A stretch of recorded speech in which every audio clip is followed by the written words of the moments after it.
नमस्कार दर्शक बंधु, आपणक लाभ कौन आपणक लाभ कौन धारावाहिक उपस्थापना को आपण को स्वागत। थरे जने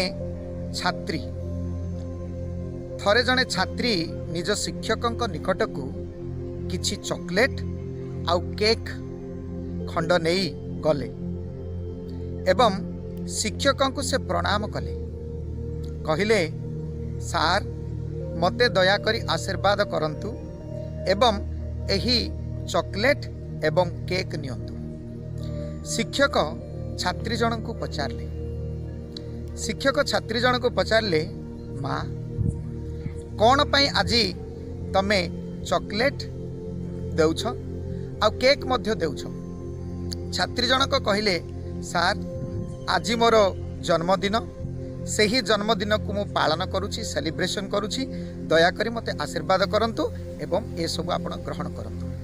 तेबे शिक्षक जनक हसिले एवं पचारले, कहले, माँ केते वर्ष धरी तुमे एही सेलिब्रेशन करुछ।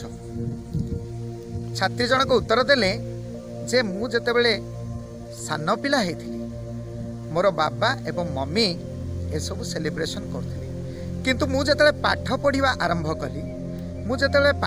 आरंभ कली विद्यालय को आसिली, तापरे हाई स्कूल को आसिली, तापरे कॉलेज को आसिली। एही समय गुडी करे प्रति वर्ष मु एमिति सेलिब्रेशन करे, केक काटे एवं मोर सांग साथी मोर शिक्षक माननकु मु चॉकलेट एवं केक प्रदान करे। तेबे एमिति प्रति वर्ष मु सेलिब्रेशन करे एही उत्सव को, मोर जन्मदिन को, आउ समस्त ठारू मु आशीर्वाद मागे। तेबे शिक्षक जनक पचारले, माँ मु निश्चित भाव में तुमे देउथिबा चॉकलेट एवं केक ग्रहण करी, तुमको आशीर्वाद मध्य करी, एथिरे संदेह नाही, किंतु दया करी मते गोटिए प्रश्नर तुमे उत्तर दियो। प्रश्नटी हैला जे तुमे गत बोध हुए 18 वर्ष कि 19 वर्ष कि 20 वर्ष धरी तुमे सेलिब्रेशन करिछ।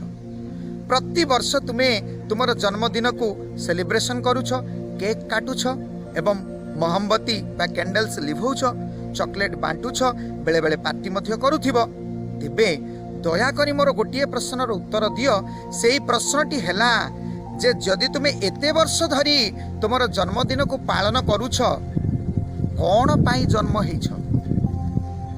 तुमे जन्म हेबार उद्देश्य कौन? तुमे जन्म हेबार लक्ष्य कौन? तुमे कौन पाई जन्म हेछ? दया करी एही प्रश्नर उत्तर दियो। एवं से समय छात्री जनक सारंक मुख को चाहिए, मुह को चाहिए, हसिले, कहले, सार मु जानी नाही जे प्रकृति मु कौन पाई जन्म हेछि। सार पुणी पचारे, तुम जन्मर लक्ष्य कौन? तुमे पृथ्वी पृष्ठ रे काहे के जन्म नैछ? तुमे कहा पाई किछि काम करिया को चाहुछ? कौन करिया को चाहुछ? वास्तव रे ए पृथ्वी रे जन्म होई तुमे ए पृथ्वीवासी को कौन देबा को एठी जन्म हेछ? कौन तुम जीवन लक्ष्य? What is the very purpose of your life? What is the purpose of your birth? आउ शिक्षक यह भी कहले, you should understand that your birth is sacred, your birth is holy, your birth is sacrosanct, your birth is divine. So कहंतु कौन पाई से छात्रीटी जन्म हेतिला? छात्रीटी भाबिले किछि समय, कहले, सार मते क्षमा करंतु एवं मते किछि दिन समय दियंतु, मु निश्चित भाव से उत्तर खोजी बाहर करिवि। या पर शिक्षक जनक छात्री को कहले, माँ मु तुमको आसंता वर्ष जाए अपेक्षा करिवि।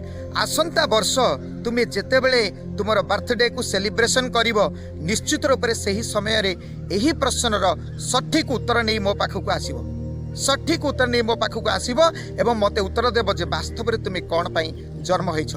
तेबे प्रिय दर्शक बंधु, आमे गत अध्याय रे आलोचना करथिले जे आमे कहार गोटे फैन, आमे काहाकू अनुसरण करू, आमे काहाकू प्रशंसा करू, आमे काहाकू फॉलो करू एवं आमे काहाकू सुनु।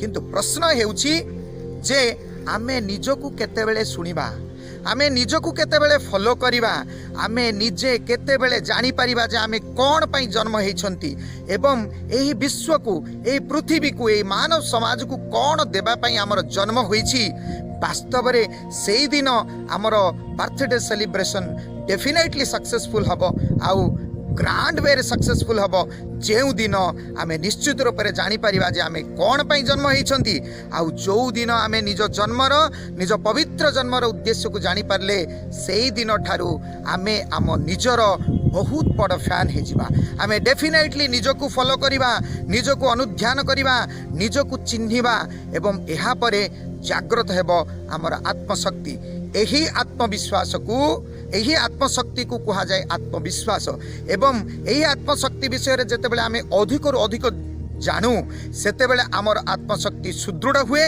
ताहा परे आमे अन्य को अनुसरण करिबा बंद करू अन्य को फॉलो करिबा बंद करू एवं अन्य विषय रे गभीर भाव रे चिंता करिबा बंद करू चिंता करू निज विषय रे चिंता करू निज विषय रे जे मु कोन पई आसीछि ए पृथ्वी को एवं ए पृथ्वी को कोन सेवा देबी एहा परे जागृत हुए आमर व्यक्तित्व एवं एहा परे द वर्ल्ड फॉलोस अस एहा परे विश्व आमको अनुसरण करे तेणु करी दया करी आपण एक कथा करंतु दर्शक बंधु जे let the world follow you let the world follow you एहा परे आपण जानि परिबे जे एपरि कले वास्तव रे आपन को लाभ कोन एपरि कले आपण जानि परिबे जे वास्तव रे आपनकर लाभ कोन एहा परे आमे विचार करिबा जे किपरि हुए हमर लाभ एवं सही एपिसोड पर्यंत आपन को ठारू विदाय नेउची नमस्कार धन्यवाद जय जगन्नाथ।